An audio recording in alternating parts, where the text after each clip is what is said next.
কোটা সংস্কার আন্দোলনে নীরব ছিলেন বাংলাদেশ জাতীয় দলের সাবেক অধিনায়ক সাকিব আল হাসান। এজন্য অনেকেই সমালোচনা করেছেন তার। তৎকালীন সরকার দলীয় সংসদ সদস্য সাকিবকে ভক্তদের তোপের মুখে পড়তে হয়। এ সময় চুপ ছিলেন তার স্ত্রী উম্মে আহমেদ শিশির। তবে হঠাৎ করেই সরব হয়ে উঠলেন তিনি।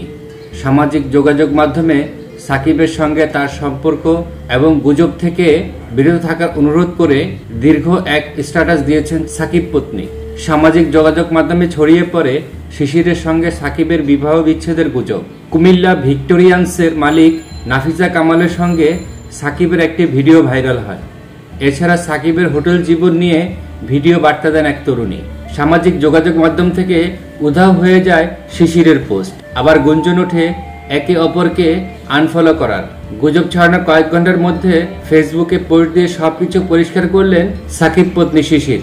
সাকিব ও 3 সন্তান সহ একটি পারিবারিক ছবি পোস্ট করে এর ক্যাপশনে শিশির লিখেন, সাকিবের কর্মজীবন এবং পছন্দ সম্পর্কে আপনাদের মতামত থাকতেই পারে, তবে দয়া করে সমালোচনা আমাদের সম্পর্কের সাথে মেশাবেন না। সামাজিক যোগাযোগ মাধ্যমে গুজব না ছড়ানোর অনুরোধ করে সাকিব পত্নী স্ট্যাটাসে লিখেন, দয়া করে এ অনলাইন গুজব বন্ধ করুন। সামাজিক যোগাযোগ মাধ্যমে যা লেখা হয় তা সবসময় বিশ্বাস করবেন না। এই কাট অ্যান্ড পেস্ট ছবিগুলো পুরো গল্পটি বলে না। যারা এটি করেছেন তাদের কাছে আমি একটা কথাই বলবো, এসব করে আপনাদের কিছুই লাভ হবে না। এই পর্যায়ে ব্যক্তিগত বিষয় নিয়ে কেন স্ট্যাটাস দিয়েছেন তারও ব্যাখ্যা দেন শিশির। আমি আমার ব্যক্তিগত জীবন নিয়ে কথা বলতে পছন্দ করি না। আমি চুপ করে থাকতে চেয়েছিলাম, কারণ সত্য আমার মধ্যে রয়েছে।